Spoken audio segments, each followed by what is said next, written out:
الحمد لله وحده والصلاة والسلام على من لا نبي بعده. قال الله تبارك وتعالى: وأنذرهم يوم الحسرة إذ قضي الأمر وهم في غفلة وهم لا يؤمنون. اسٹیج پر تشریف فرما معزز علماء اور مہمانان، حاضرین مجلس اور امت مسلمہ کی پردہ نشین ماں و بہنوں، سب سے پہلے تو ہم تمام کو اللہ عز و جل کا شکر ادا کرنا چاہیے کہ نہ صرف اللہ عز و جل نے ہمیں مسلمان بنایا، اللہ کی اپنی معرفت کی توفیق دی، اور اس طریقے سے آپ اللہ عز و جل کے انعامات، ہم پر جو فضل اس کے ہیں وہ گنتے جائیں۔ اللہ عز و جل کا ہمیشہ شکر ادا کرنا چاہیے۔ جہاں اللہ عز و جل کے شکر کرنے کی ہمارے پاس بہت ساری وجوہات ہوں گی، بہت سارے ریزنز ہوں گے، وہیں ایک خاص ریزن جس کو لے کر ہمیں اللہ عز و جل کا شکر ادا کرنا ہے، وہ یہ ہے کہ اللہ عز و جل نے، جیسے کہ فضیلت الشیخ عبد الحسیب حفظہ اللہ نے بھی کہا کہ یہاں جو لوگ موجود ہیں ان کے بارے میں ہمارا اپنا حسن ظن ہے۔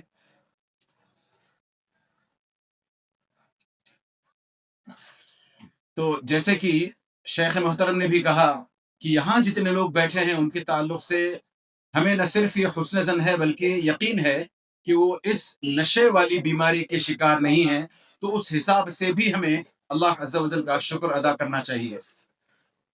اس سے پہلے کہ میں آگے بڑھوں اور اپنی بات آپ کے سامنے رکھوں، ایک بات میں آپ کے سامنے رکھ دینا ضروری سمجھتا ہوں کہ یہاں انشاءاللہ تعالی پروگرام کے ختم ہونے کے بعد عصر کی نماز کا انتظام ہے، لہٰذا آپ پورے اطمینان کے ساتھ بیٹھے رہیں، اور انشاءاللہ تعالی میں بھی یہ کوشش کروں گا کہ آپ کا زیادہ وقت نہ لیتے ہوئے جلدی سے جلدی بات کو سمیٹ سکوں۔ دیکھیں، ساری دنیا جانتی ہے کہ اس دنیا میں ایک تو مسلمان اور دوسرے مسلمان نوجوان بڑی اہمیت کے حامل ہیں، اور اس چیز کا اگر آپ اندازہ کرنا چاہیں تو قرآن کی آیات کو الگ الگ جگہ جو وارد ہیں دیکھیں آپ، ان آیات کو ٹٹولنے پر بھی آپ کو سمجھ میں آ جائے گا کہ اللہ عز و جل اسلام کو نئے سرے سے اس کے ریوائول کے لیے، اسلام کو پھر سے سپریم بنانے کے لیے، اسلام کو پھر سے غالب کرنے میں مدد کروانے کے لیے عام طور پر اللہ عز و جل نوجوانوں کی طرف دیکھتے ہیں۔ یہی وجہ ہے کہ قرآن میں ہم جگہ جگہ پڑھتے ہیں، مثال کے طور پر فما آمن لموسیٰ الا ذریۃ من قومہ، موسیٰ علیہ السلام نے جب اپنی قوم کی طرف جا کر کے اعلان کیا، لوگوں کو اسلام کی طرف، دین کی طرف دعوت دینی شروع کی، تو سب سے زیادہ لوگ ان کی بات کو سن کر ان کی بات پر ایمان لانے والے جو تھے وہ قرآن کہتا ہے کہ نوجوان لوگ تھے۔ اسی حساب سے آپ سورۃ الکہف میں بھی جا کر کے دیکھیں، اللہ عز و جل کہتے ہیں انہم فتیۃ آمنوا بربہم، کہ وہ ایک نوجوانوں کی ٹولی تھی جس نے اللہ عز و جل پر ایمان لایا تھا۔ تو صاف پتا چلا کہ اللہ عز و جل ان مؤمن مسلمان نوجوانوں کی بڑی قدر کرتے ہیں۔ اس کی ایک زبردست مثال آپ کے سامنے رکھنے کی کوشش کروں گا میں۔ نبی کریم صلی اللہ علیہ وسلم کی سیرت سے تو آپ واقف ہیں۔ ایک مرتبہ کا واقعہ ہے کہ نبی کریم صلی اللہ علیہ وسلم طائف کے سفر پر گئے ہیں۔ ابو طالب کے انتقال کے بعد نبی کریم صلی اللہ علیہ وسلم طائف کے لوگوں کو جا کر دین کی دعوت دینے کا کام کرتے ہیں۔ وہاں سے واپس اس لیے نبی کریم صلی اللہ علیہ وسلم لوٹ آتے ہیں کہ وہاں کسی نے آپ کی دعوت پر لبیک نہیں کہا، کوئی مسلمان ہونے کو تیار نہیں تھا۔ یہاں غور سے یہاں سنیں، جب نبی کریم صلی اللہ علیہ وسلم واپس آ رہے ہیں، جبریل علیہ السلام آتے ہیں افق پر اور کہتے ہیں کہ دیکھیں جو پہاڑوں کا جو فرشتہ ہے وہ میرے ساتھ آیا ہے. اللہ عز و جل نے اس پہاڑوں کے فرشتے کو میرے ساتھ کر دیا ہے. کس لیے کر دیا ہے؟ آپ بات کریں، فرشتہ بتائے گا آپ کو. تو فرشتہ نبی کریم صلی اللہ علیہ وسلم سے کہتا ہے کہ اے نبی کریم صلی اللہ علیہ وسلم، آپ کی دعوت پر طائف کے کسی بھی بندے نے ایمان نہیں لایا، مسلمان نہیں ہوا. اگر آپ چاہیں تو اللہ نے مجھے یہ حکم دیا ہے کہ اگر آپ خواہش کریں تو ان دو پہاڑوں کے بیچ جو طائف کی بستی ہے، ان دو پہاڑوں کو ایسے ملا دیا جائے کہ یہ بستی ملیا میٹ ہو کر کے رہ جائے، پس کر رہ جائے. نبی کریم صلی اللہ علیہ وسلم کا جواب بھی آپ جانتے ہیں. نبی کریم صلی اللہ علیہ وسلم نے کہا نہیں، مجھے اگر ان لوگوں سے امید نہیں ہے تو کم از کم ان کے بعد جو نسل آنے والی ہے اس سے امید ہے. یہی وجہ ہے کہ ہم دیکھتے ہیں کہ جہاں ولید ابن مغیرہ مسلمان نہیں ہو سکا، ان کے اپنے فرزند خالد ابن ولید مسلمان ہوئے. جہاں عاص ابن وائل مسلمان نہیں ہو سکا، وہاں عمر ابن العاص رضی اللہ تعالیٰ عنہ مسلمان ہو گئے. جہاں اس طریقے سے ابو جہل جو اسلام کا اس وقت کا سب سے بڑا دشمن تھا وہ مسلمان نہیں ہو سکا، تو اس کے بعد جو آنے والی نسل تھی ان کا، اس کا اپنا بیٹا، ان کی اپنی اولاد اکرمہ ابن ابو، یہ تو میں نے آپ کے سامنے 3-4 نام رکھے ہیں. اس سے میں جو بات آپ کو بتانا چاہتا ہوں وہ یہ ہے کہ اللہ عز و جل ہمیشہ نگاہیں اپنی، نظریں اپنی نوجوان مسلمانوں کی طرف لگائے رہتے ہیں.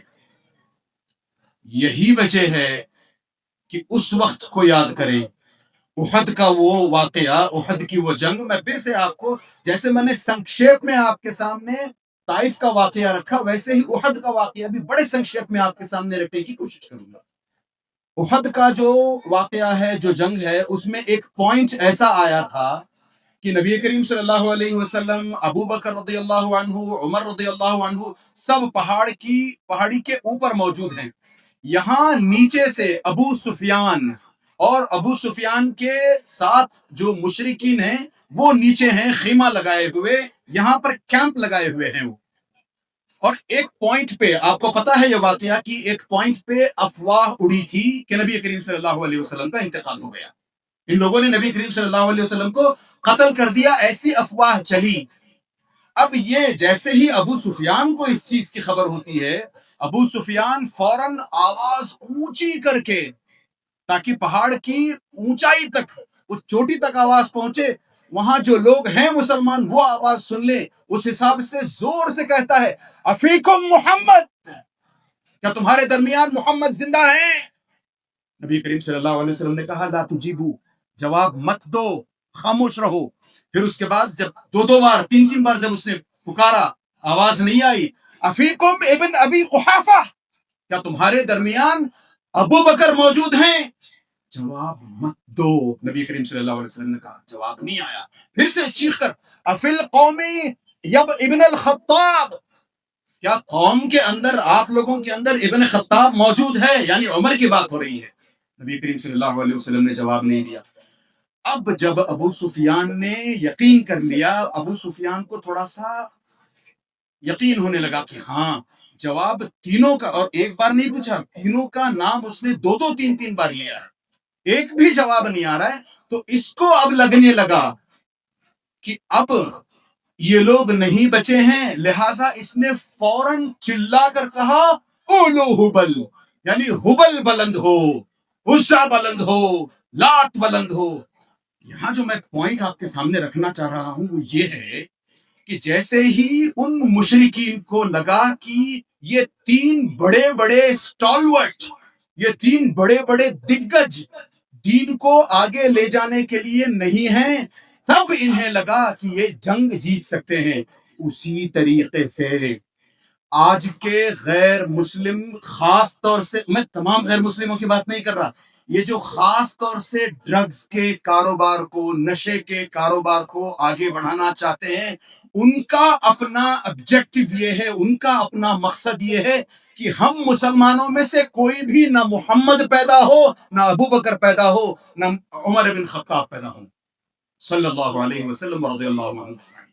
تو یہ چاہتے ہیں کہ ہم میں سے کوئی عمر، ابو بکر نہ بنے، اس لیے ان اینٹی سوشل ایلیمنٹس نے ہمارے درمیان شراب کو، منشیات کو، نشہ اور چیزوں کو حلال کر کے پھیلا دیا ہے، اس کا جال بچھا دیا ہے، تاکہ ہم پھر نیک نہ بنے، ہم پھر اچھے نہ بنے۔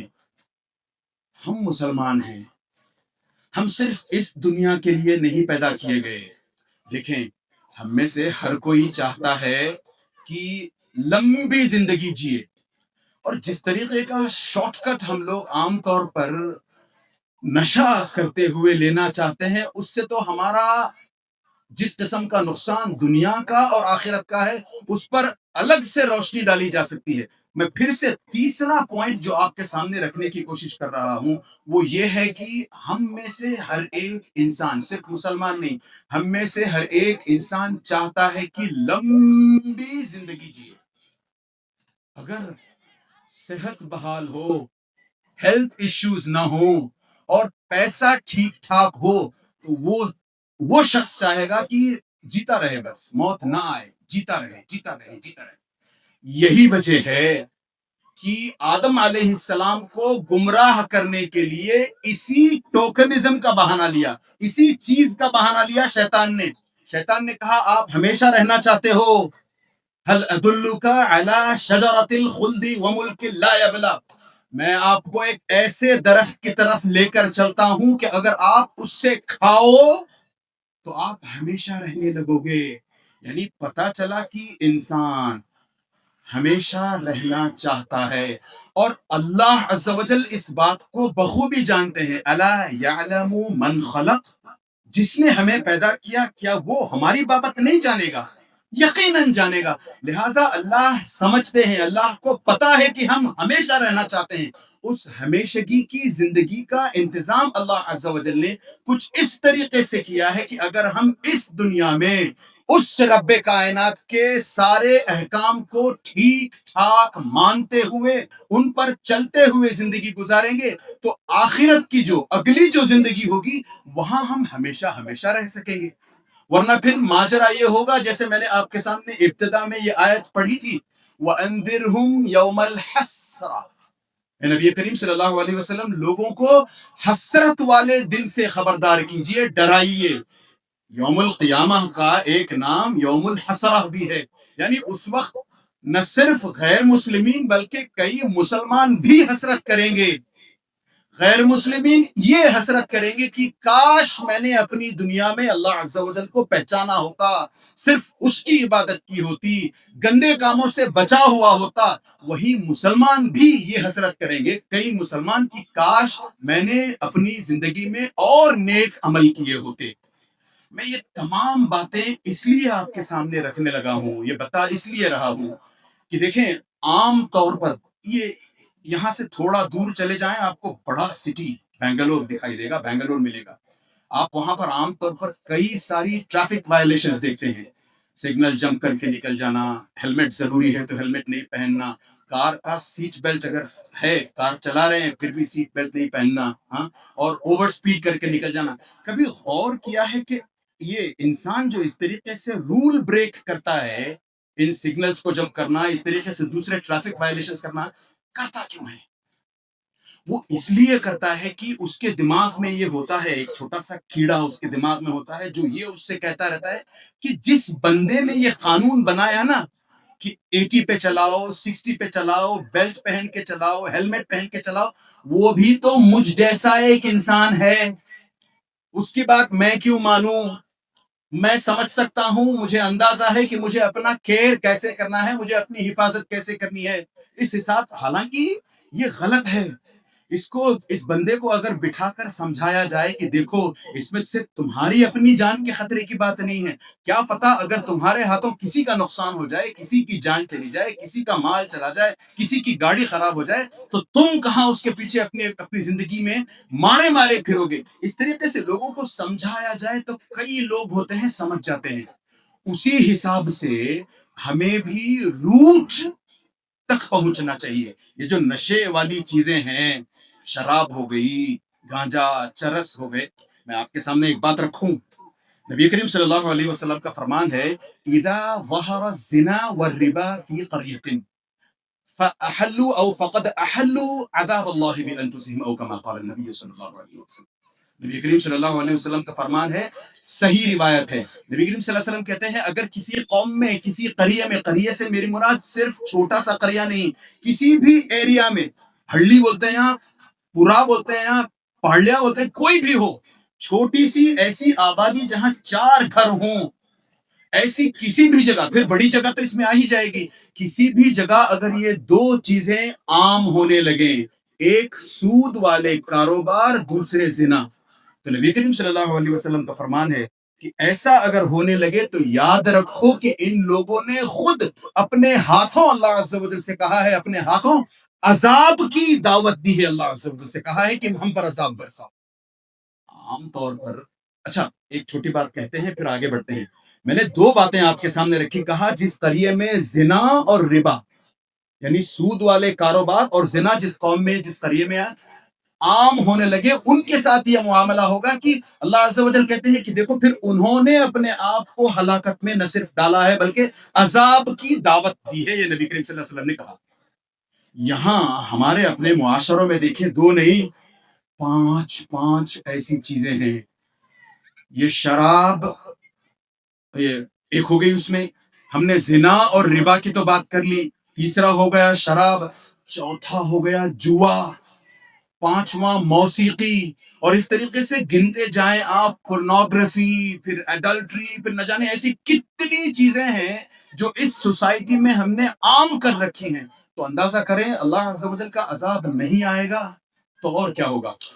عام طور پر ہم لوگوں کی غلط فہمی ہوتی ہے، ہم جب عذاب کا لفظ آتا ہے نا تو ہم سمجھتے ہیں کہ اللہ عز و جل قیامت کے دن کی بات کر رہے ہیں. یہاں کھڑے ہو کر بھی کوئی اس طریقے سے عذاب کا لفظ لیتا ہے تو ہماری سمجھ میں آتی ہے کہ اچھا مر کر دوبارہ اٹھائے جانے کے بعد جو ہمیں پیش کیا جائے گا یا جس سزا کو ہمیں بھگتنا ہوگا وہ عذاب ہے. ضروری نہیں کہ عذاب وہی ہو، ضروری نہیں ہے کہ عذاب صرف وہی ہو. اور پھر اس پہ ترا یہ مزید کہ ہم میں سے اکثر سمجھتے ہیں کہ ٹھیک ہے اللہ غفور ہیں، اللہ رحیم ہے، معاف کر دیں گے اللہ عز و جل، کوئی بات نہیں. وہاں تک جاتے جاتے ہماری مغفرت ہو جائے گی، اللہ کرے معاملہ ویسا ہی ہو، مگر وہ بلینکٹ رول نہیں ہے نا، سب کی مغفرت ضروری نہیں ہے، سب کی مغفرت ہو. تو ہم عام طور پر عذاب جب کہا جاتا ہے تو سمجھتے ہیں کہ آخرت کی بات ہو رہی ہے. میں بتاؤں آپ کو، ہماری اپنی بے روزگاری، نوجوان اس طریقے سے بے روزگار جو گھومتے ہیں، کیا یہ ایک قسم کا عذاب نہیں ہے؟ نوجوان مسلمانوں کی شادیاں نہیں ہوتی، کیا یہ ایک قسم کا عذاب نہیں ہے؟ شادیاں ہوتی ہیں، بچے نہیں ہوتے، کیا یہ عذاب نہیں ہے؟ شادیاں ہوتی ہیں، طلاق ہو جاتے ہیں، دوبارہ شادیاں ہو نہیں پاتی، کیا یہ عذاب نہیں ہو سکتا؟ اسی طریقے سے طرح طرح کی بیماریوں کا ہم میں سے کئی لوگ شکار ہیں. 1 منٹ کے لیے ہم لوگ سوچیں کون ہے ہم میں سے ایسا جس کی عمر 50 کے قریب پہنچ چکی ہو اور اس کو ٹیبلٹس کھانے کو ڈاکٹر نے نہیں کہا ہو، کوئی دوائی کھانے کو ڈاکٹر نے نہیں کہا ہو. یہ بیماریاں، اور اس سے بڑھ کر جس ذلت میں ہم زندگی گزار رہے ہیں، کیا یہ کسی قسم کا عذاب نہیں لگتا ہمیں؟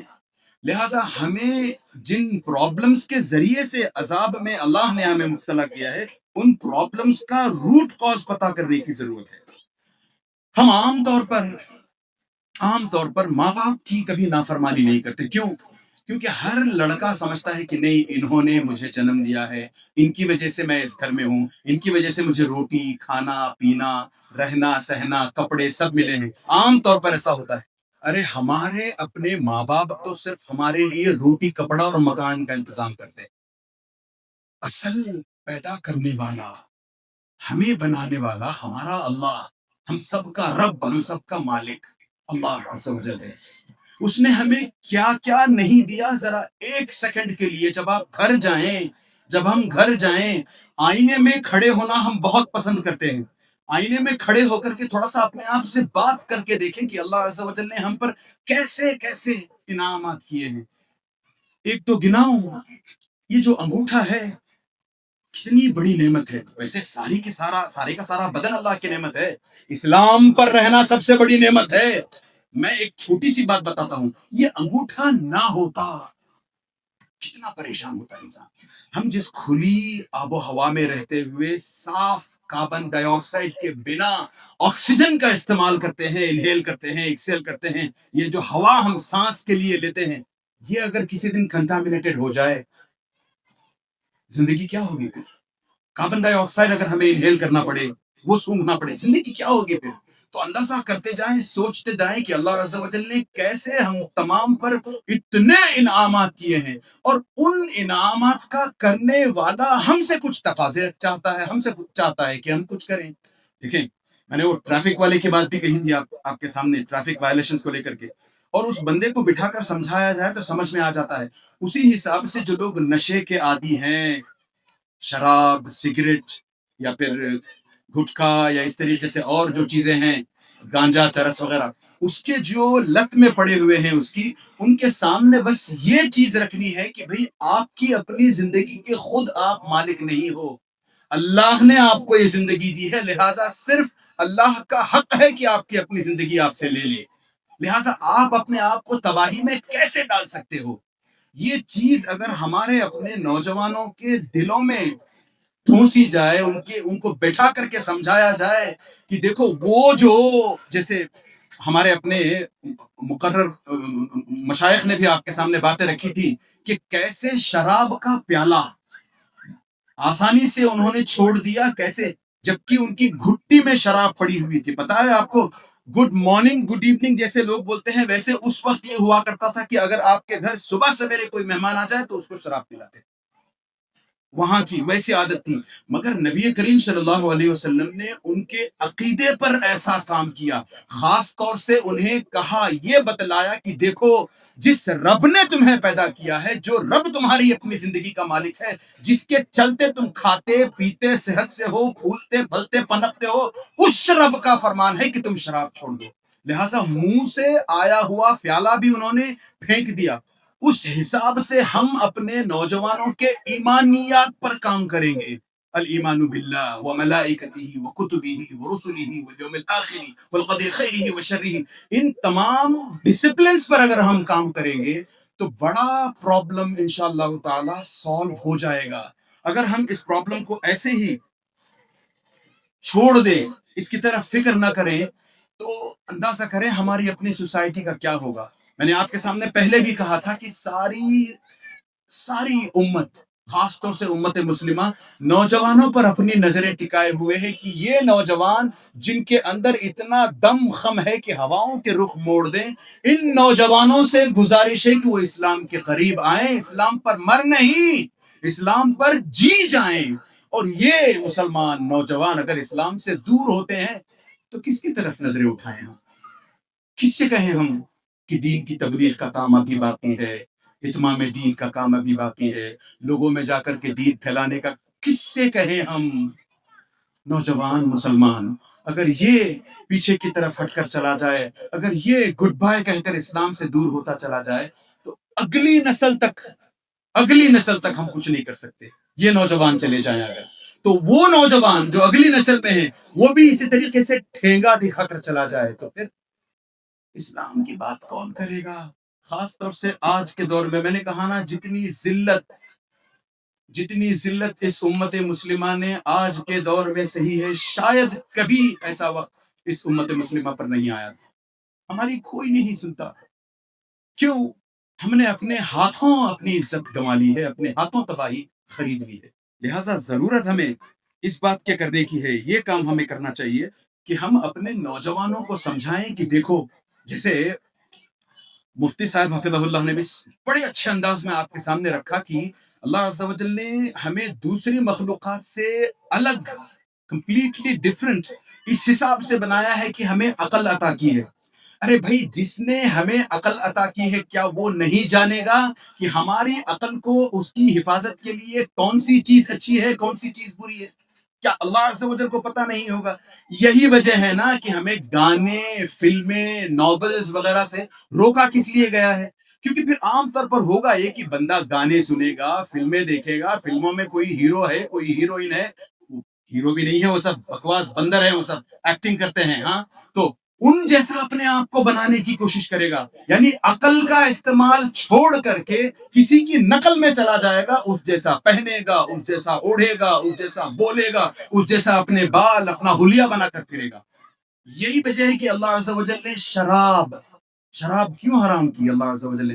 ویسے ہم کھڑے ہو کر کے ہزار بولتے رہے کل مسکر خمر وکل مسکر حرام ما اسکر قلیلہ ما اسکر کثیرہ فقلیلہ حرام، یہ سب بولتے جائیں، ان تمام سے اتنا فرق نہیں پڑے گا جتنا ہم یہ کہہ کر لوگوں کے دماغ کو کھولنے کی، ان کے دلوں تک یہ بات پہنچانے کی کوشش کرے کہ جس رب نے تمہیں پیدا کیا ہے اس نے تمہاری اپنی عقل کے حفاظت کے بھی انتظامات کیے ہیں۔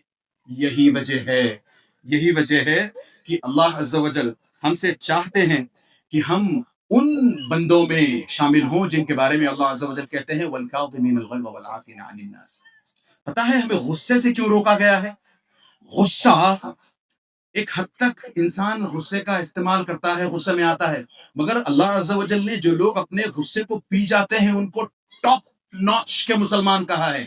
ہمارے اپنے دین کے 3 لیولز ہیں، سب سے لووسٹ لیول اسلام، اس سے اوپر کا لیول ایمان، اس سے اوپر سب سے اونچا لیول احسان، اور اللہ عز و جل نے غصے کو پی جانے والے، غصہ کنٹرول کرنے والوں کے لیے کہا ہے کہ یہ لوگ ٹاپ ناچ کے مسلم ہیں، محسن واللہ یحب۔ کیوں کہا اللہ عز و جل نے؟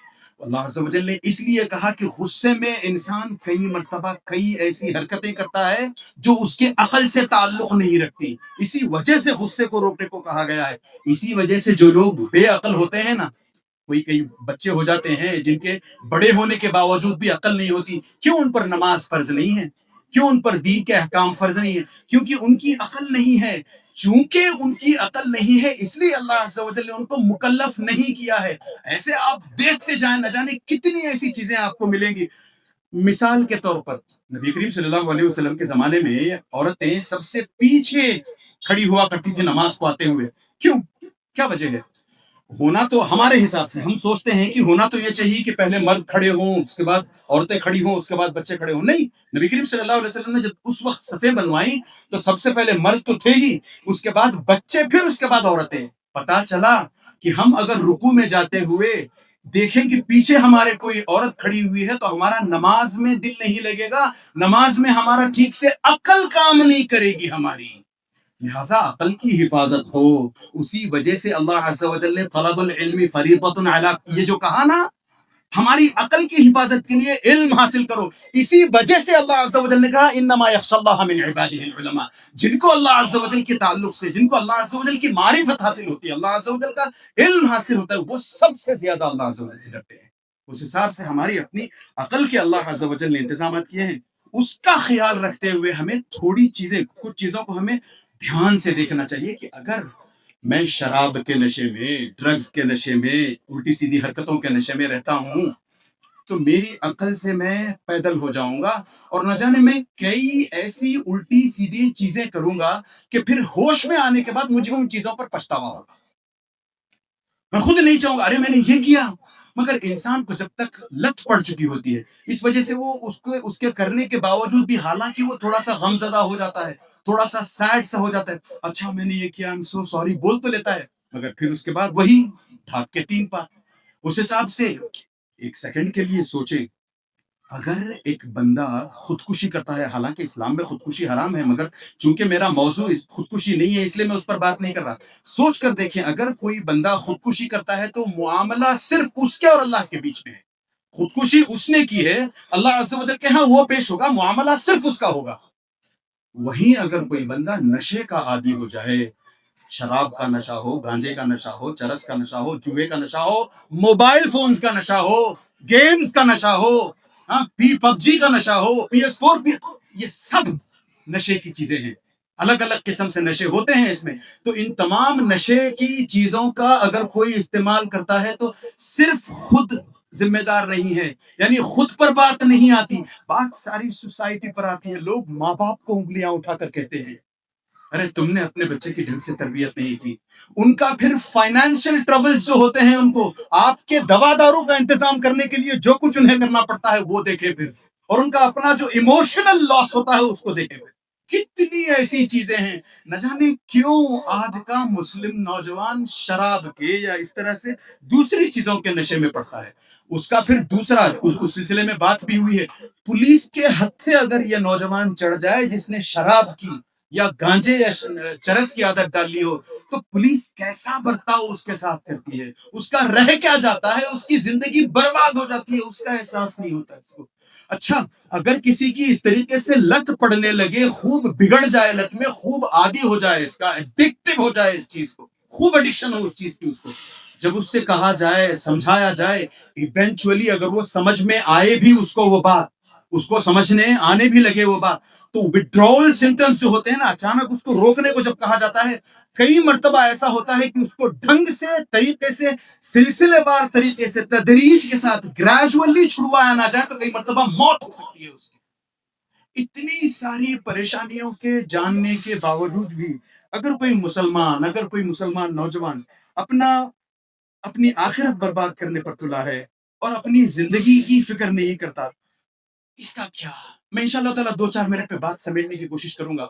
عام طور پر اس طرح کے مسلمان نوجوانوں کو جو لوگ بگاڑتے ہیں, ان میں ایک ایلیمنٹ ان لوگوں کا بھی ہوتا ہے, ایک قسم کے وہ لوگ بھی ہوتے ہیں جو کہتے ہیں کہ جب دنیا میں آئے ہو تو ہر چیز ٹرائی کرنی چاہیے, ہر چیز آزما کر دیکھنی چاہیے.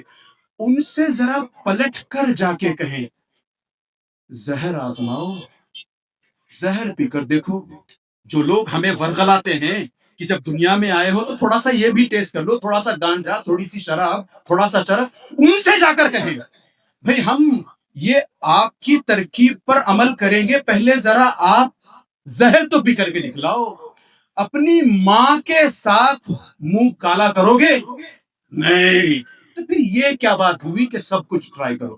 خودکشی کرو گے نہیں, میں نہیں کروں گا, میں بزدل نہیں ہوں, تو پھر یہ کیا بات. تو اس طریقے سے ان لوگوں سے بات کرنے کی کوشش کریں.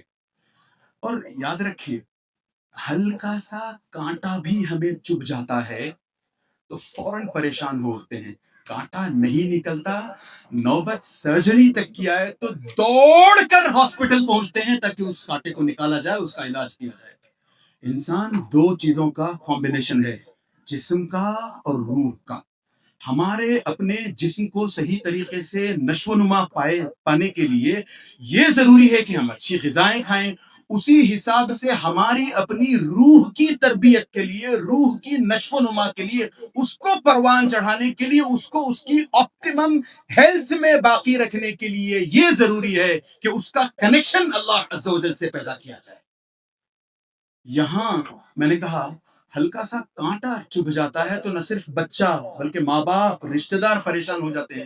ہلکا سا بخار آ گیا, ہاسپٹل میں اگر ایڈمٹ ہو گیا تو سب رشتہ داروں کا تانتا لگ جاتا ہے. یہاں روح کے لالے ایسے پڑے ہوئے ہیں کہ روح ایسی یوں میں جانا چاہتی ہے, مگر ہمیں اپنی روح کی کوئی فکر نہیں ہے. روح سلامت رہے گی تب انشاءاللہ تعالی آخرت میں کامیابی ہوگی. یہ روح سلامت نہیں رہے گی تو پھر قیامت کے دن حسرت بھری نگاہوں سے ہم شاید اپنے ہی اپنوں کو دیکھنے لگیں گے کہ وہ چلے جنت کی طرف اور ہم ہیں کہ جنت سے محروم. اللہ ہمیں اس سے بچائے رکھے. 1-2 آخری باتیں. دیکھیں, جب اللہ عز و جل نے ہمیں اس دنیا میں بھیجا ہے تو صاف الفاظ میں بتا دیا کہ ہمارا سب سے بڑا دشمن شیطان ہے, اور شیطان کی تمام چالوں کو اللہ عز و جل نے قرآن میں ذکر کر کے بھی رکھ دیا ہے. ساری باتیں اللہ عز و جل کی طرف سے قرآن کی شیطان کی شرارتوں کو لے کر ہے. شیطان چاہتا ہے کہ ہم ہمیشہ شیطان کے چیلے بنے رہیں, ہم ہمیشہ شیطان کی نہ صرف پوجا کریں بلکہ شیطان کے نرخے میں آ کر کے اپنی زندگی گزاریں. اور شیطان نے ویسے بھی خود اللہ عز و جل سے وعدہ کیا ہے, قال ارأيتك هذا الذي كرمت علي لئن اخرتني الى يوم القيامه لاحتنكن ذريته الا قليلا. شیطان کہتا ہے کہ تو نے جب آدم کو بنا ہی دیا ہے اور اس کو مجھ سے سپیریئر بنا ہی دیا ہے. شیطان کہتا ہے اللہ عز و جل سے, کس کے بارے میں؟ آدم اور ہمارے بارے میں. تو نے جب آدم کو پیدا کر ہی دیا اور اس کو مجھ سے اچھا, مجھ سے سپیریئر بنا ہی دیا, لقد کرمت علی, تو میں بس تجھ سے یہ ریکویسٹ کرتا ہوں اے اللہ, لئن اخرتنی الی یوم القیامہ, مجھے قیامت تک کی مہلت دے دو، میں یہ کروں گا کہ تمہاری اپنی آدم کی اولاد میں سے ایک جم غفیر کو، ایک بہت بڑی تعداد کو لے کر کے جہنم پہ لے جاؤں گا۔ یہ شیطان کا وعدہ ہے، وہی اللہ عز و جل کا وعدہ ہے۔ اللہ عز و جل کہتے ہیں دوسری جگہ وَلَا تَجِدُ أَكْثَرَهُمْ شَاكِرِينَ، اکثر لوگ، یعنی دوسری طرف دیکھو وَإِن تُطِعْ أَكْثَرَ مَنْ فِي الْأَرْضِ يُضِلُّوكَ عَنْ سَبِيلِ اللَّهِ، اس طریقے سے نہ جانے کتنی اور آیات آتی ہیں جس میں اللہ عز و جل کہتے ہیں کہ نہیں، جہاں لوگ شیطان کی باتوں میں آئیں گے وہیں میرے اپنے کچھ خاص مسلمان مومن بندے ہیں، وہ تیری باتوں میں نہیں آنے والے، وہ تیرے نرغے میں، تیری چال میں نہیں آنے والے۔ اب ہم اپنے آپ سے سوال کریں کہ ہم کس گروپ کو بلونگ کرتے ہیں، کس سائڈ ہے ہم، شیطان کے سائڈ یا اللہ عز و جل کے سائڈ؟ اگر ہم شیطان کے سائڈ ہیں تو ہماری آخرت، ہمارا انجام ہمارے سامنے ہے، اور اگر ہم اللہ عز و جل کے ساتھ ہیں تو پھر ہمیں ان تمام چیزوں سے اپنے آپ کو دور رکھنا ہوگا۔ میرے پاس اگر وقت ہوتا تو میں آپ کو بتاتا، جیسے ابھی دوسرے علماء کرام نے بھی آپ کے سامنے صاف طور پر بات رکھی کہ سگریٹ تک حرام ہے۔ بہت پہلے جب سگریٹ کا آوشکار ہوا تھا، یہ بالکل آخری بات ہوگی انشاءاللہ تعالی، بہت پہلے ڈارک ایجز میں، مڈیویل ایجز میں، جب سگریٹ کا آوشکار ہوا تھا، پہلے پہلے سگریٹ بنی تھی، تب اس وقت کے علماء کرام کے سامنے سگریٹ کے بارے میں لوگ سوال لے کر کے آئے کہ آپ بتائیں کہ سگریٹ پینا صحیح ہے نہیں ہے، سگریٹ سے سگریٹ کو اس کا فتویٰ کیا ہے آپ بتائیں۔ تو علماء کو تو سگریٹ اس وقت پتہ نہیں تھی، علماء سگریٹ آج بھی نہیں پیتے، اس وقت بھی نہیں پیتے تھے۔ تو اس وقت کے علماء نے کہا کہ اچھا بتاؤ سگریٹ سے ہوتا کیا ہے؟ تو ان لوگوں نے کہا کہ بس کچھ نہیں، منہ میں ہلکی سی بدبو آتی ہے سگریٹ سے۔ ان لوگوں نے اس وقت کہا اباؤٹ 500 700 ایئرز اگو، 500 700 1000 سال پہلے کی بات کر رہا ہوں میں۔ اس وقت کے لوگوں نے اس وقت کے علماء سے کہا، جب انہوں نے پوچھا کہ بتاؤ سگریٹ سے ہوتا کیا ہے، ہم حلال یا حرام کا فتویٰ دینے سے پہلے آپ سے جاننا چاہتے ہیں کہ اس سے کیا فرق پڑتا ہے۔ تو انہوں نے کہا کہ بس کچھ نہیں، ہلکی سی منہ میں بدبو آتی ہے بس۔ تو اس کو انہوں نے قیاس، الحاق حکم بحکم لغیاب العلہ، تو اس حساب سے انہوں نے یہ حکم لگایا کہ ٹھیک ہے، جب ہم نماز کو، نبی کریم صلی اللہ علیہ وسلم نے بتایا کہ پیاز یا لہسن کھا کر کے نماز کو جائیں تو جیسے فرشتوں کو تکلیف ہوتی ہے کیونکہ اس سے منہ میں بدبو آتی ہے، اسی حساب سے شاید سگریٹ مکروہ ہونی چاہیے کیونکہ اس سے بھی پھر بدبو آتی ہے۔ یہی بات بتائی نا مفتی صاحب نے کہ وہ انہوں نے رکعت توڑ دی، دوسری جگہ چلے گئے، کیوں؟ بدبو آ رہی تھی۔ تو اس وقت کہا گیا کیونکہ علماء کے سامنے وہ چیز واضح طور پر نہیں آئی تھی کہ سگریٹ سے ہوتا کیا ہے۔ آج جا کر کے دیکھیں سگریٹ کی پیکٹس پر خود لکھا ہوتا ہے کہ cigarette is not only injurious to health, یہ صرف آپ کی صحت کی بربادی کا کارن نہیں، یہ آپ کو کینسر تک بلکہ موت تک لے جا سکتی ہے۔ وَلَا تُلْقُوا بِأَيْدِيكُمْ إِلَى التَّهْلُكَةِ، اللہ عز و جل کا کہنا ہے اپنے آپ کو اپنے ہاتھوں ہلاکت میں مت ڈالو۔ لہذا صاف سمجھ میں آتا ہے۔ اور پھر فضیلت الشیخ عبد الحسین حفظہ اللہ نے بتایا کہ کل مسکر خمر و کل مسکر حرام، یعنی سگریٹ اگر آپ چھوٹی کوانٹٹی میں لے کر کے اس کو اسموک کی طرح یوز کرتے ہیں، وہ نشہ ویسا نہیں دے گی جیسا اس کو آپ پھاڑ لیں، اس کا جو تماکو ہوتا ہے اس کو منہ میں ڈال لیں آپ، کتنا نشہ ہوگا۔ تو اسی وجہ سے نبی کریم صلی اللہ علیہ وسلم نے فرمایا ما اسکر کثیرہ فقلیلہ حرام، او کما قال نبی صلی اللہ علیہ وسلم، کہ جس چیز کو لارج کوانٹٹی میں لینے کی وجہ سے اگر آپ کو نشہ ہوتا ہے تو اس کی چھوٹی اسمال کوانٹٹی بھی حرام ہے۔ لہذا ہم بڑے بزرگ اگر سگریٹ سے اپنا پیچھا چھڑائیں گے اور بچوں کو پھر کہیں گے کہ تم بھی اپنی بری عادتیں چھوڑو، نشے والی چیزیں چھوڑو، تو وہ دن دور نہیں انشاءاللہ تعالیٰ کہ پھر سے ہمارا اپنا دین، ہمارے اپنے دین کا پرچم ساری دنیا میں لہرانے لگے گا۔ اللہ سے دعا کریں کہ اللہ عز و جل اس طریقے سے کہنے سننے سے کہیں زیادہ ہمیں دین کو سمجھنے کی اور سمجھ کر صحیح طور پر عمل کرنے کی توفیق عطا فرمائے۔ جب تک اللہ عز و جل ہمیں اس دنیا میں رکھے، ان تمام لتوں سے نہ صرف دور رکھے بلکہ پوری عافیت کے ساتھ اللہ عز و جل ہمیں اس دنیا میں رکھے، اور جب ہمارا خاتمہ ہو تو اللہ عز و جل ہمیں یہ توفیق عطا فرمائے کہ ہم جاتے ہوئے اپنی زبان سے لا الہ الا اللہ کہہ سکیں۔ آمین۔ وصلی اللہ علی نبینا محمد وعلی آلہ وصحبہ اجمعین۔ السلام علیکم ورحمۃ اللہ وبرکاتہ۔